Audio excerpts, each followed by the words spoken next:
बिस्मिल्लाहिर्रहमानिर्रहीम। अस्सलाम वालेकुम व्यूअर्स, इन्फो उस्ताद यूट्यूब चैनल में खुशामदीद कहता हूँ। एसएसटी जनरल ईटा का पेपर जो कि 20 मार्च 2021 को हो चुका है, हिस्सा दोम के साथ आपकी खिदमत में हाजिर हूँ। आज की वीडियो में हम 21 से 40 तक एमसीक्यूज़ को सॉल्व करेंगे। तो बढ़ते हैं पेपर की जानिब, लेकिन उससे पहले हमेशा की तरह दोस्तों आपसे रिक्वेस्ट है कि अगर आप चैनल पर नए हैं तो चैनल को सब्सक्राइब कर लें, बेल वाले आइकन पर भी क्लिक कर लीजिएगा ताकि इस तरह की नेक्स्ट वीडियोस की नोटिफिकेशन आप तक पहुंचती रहे।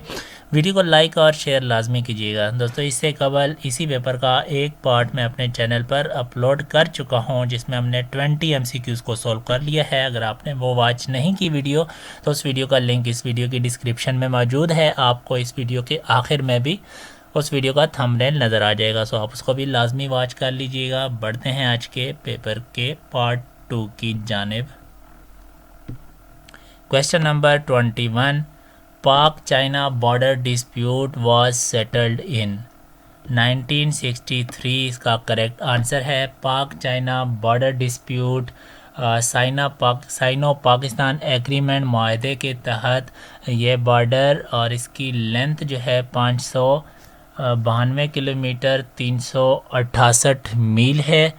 1963 में जो है ये डिस्प्यूट रिजॉल्व हुआ। Okay. 22, an assessment that is carried out through the course is called assessment through the course is called formative assessment, right? Option C इसका correct answer है, formative assessment। 23, according to Iqbal's philosophy it is necessary for a student to follow teachers। Option B इसका दुरुस्त जवाब है। 24, the revised pay scale is uniform। Revised underline जो word है इसके opposite meaning क्या है? रिवाइज्ड का मतलब होता है तरमीम किया गया, जिस पे नज़रसानी की गई हो, तरमीम शुदा। सो इसका जो मोस्ट नियरली अपोजिट मीनिंग यहाँ पर बनेगा इक्वल बनेगा, राइट। डिफरेंट के मानी है मुख्तलिफ, अपोजिट का मतलब है मुख्तलिफ, और वेरिड का मतलब है कि जो चीज़ वेरिएशंस हो, जिसमें चेंजेस हो, राइट, जो कि तगैर हो, जिसमें चेंजेस की जा सके, बदलाव किया जा सके। सो इन सब के मीनिंग जो है सेम बन रहे हैं, इक्वल एक नियरली अपोजिट बन रहा है। अगर ये यूनिफॉर्म अंडरलाइन होता तो इसका जो अपोजिट बनता ये वेरिड बनता, राइट। यूनिफॉर्म का मतलब है मतलब जिसमें जो कांस्टेंट हो, जिसमें चेंजेस ना हो, यूनिफॉर्म हो, तो उसका ये वेरिड बनता। लेकिन अभी चूँकि रिवाइज्ड है तो इक्वल इसका मोस्ट नियरली अपोजिट वर्ड बन रहा है। हालांकि ये एग्जैक्ट अपोजिट वर्ड नहीं है, इसकी जगह कोई और होना चाहिए था, but in this scenario equal is the most appropriate option.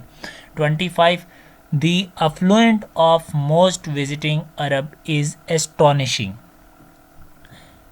Effluent का मतलब होता है दौलतमंद, अमीर, वेल्दी शख्स। तो इसका जो ऑप्शन बी होगा ये राइट होगा, वेल्थ, ठीक है। The affluent of most visiting Arab is astonishing, और करेक्ट ऑप्शन वेल्थ है।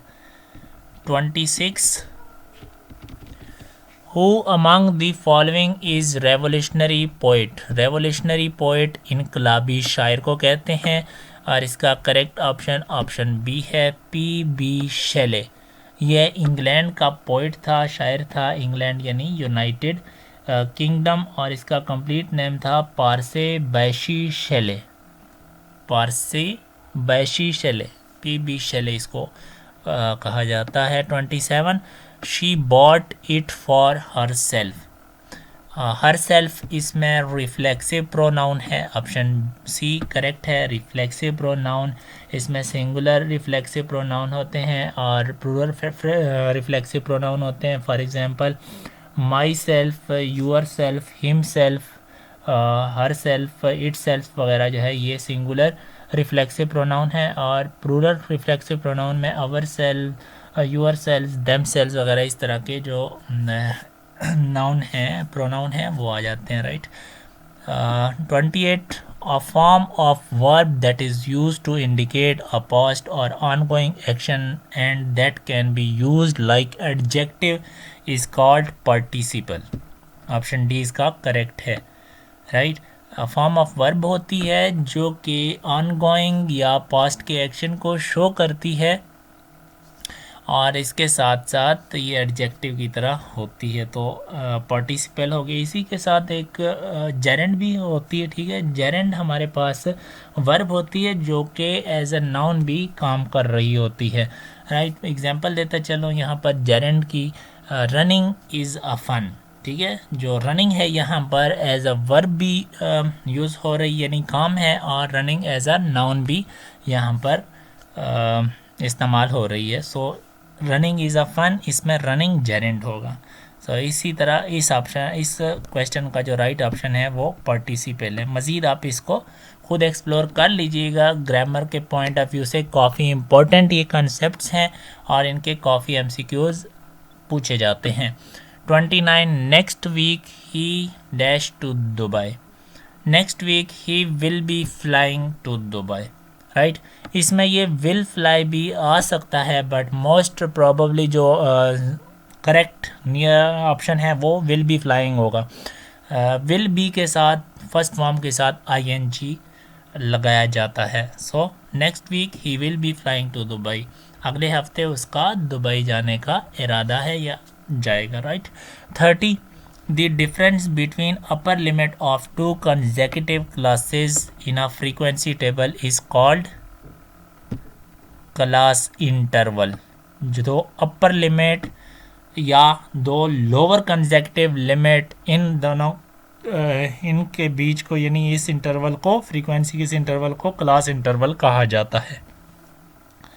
31 special glasses used to observe the solar eclipse are made by the use of।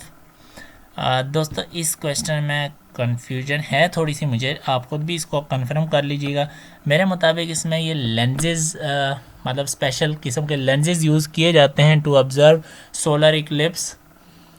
और एक जगह पे प्लास्टिक भी है, लेकिन प्लास्टिक नहीं है जी, मेरे मुताबिक लेंजेज है, आप खुद इसको कंफर्म कर लीजिएगा। 32 table tennis balls are made from।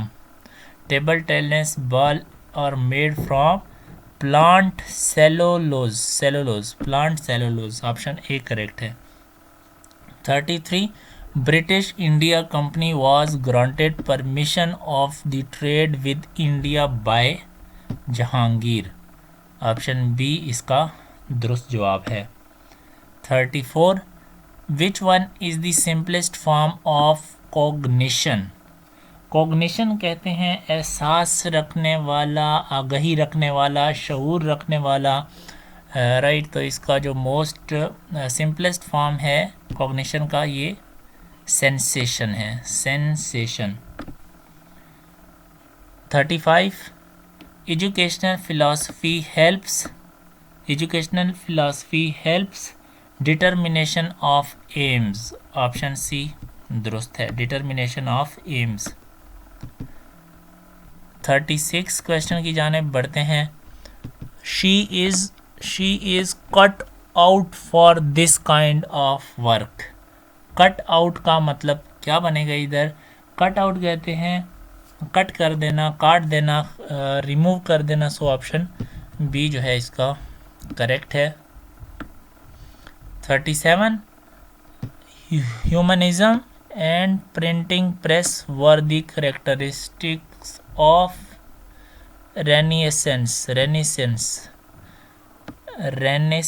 Option A इसका करेक्ट है, Renaissance। ओके, नेक्स्ट है जी व्हाट इज सिस्टेट। इसका जो करेक्ट ऑप्शन है ऑप्शन ए है, लास्ट 6 लाइन्स ऑफ सोनेट। ठीक है, ये एक ऐसी नज़म होती है जिसमें ख़याल या किसी तसव्वुर को पूरी तरह से पेश किया गया हो, तो सोनेट ऐसी नज़म को कहा जाता है। तो इसकी जो आखिरी 6 लाइनें होती हैं सोनेट की, उसको सेस्टेट कहा जाता है। राइट। 39 आई वंडर इफ़ सारा will be coming with us. इसमें ये नाउन क्लॉज है जो अंडरलाइन दिया गया है, इफ़ सारा will be coming with us, ये कंप्लीट नाउन क्लॉज है।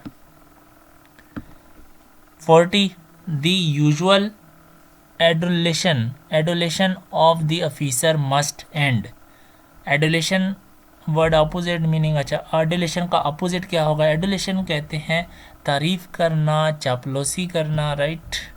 और इसका जो अपोजिट होगा एडुलेशन का कंडेम्ड होगा, तनकीद करना, राइट, मजम्मत करना, कंडेमनेशन। तो दोस्तों ये थी आज की वीडियो। उम्मीद करता हूँ कि आपको तमाम एमसीक्यूज़ की समझ लग गई होगी।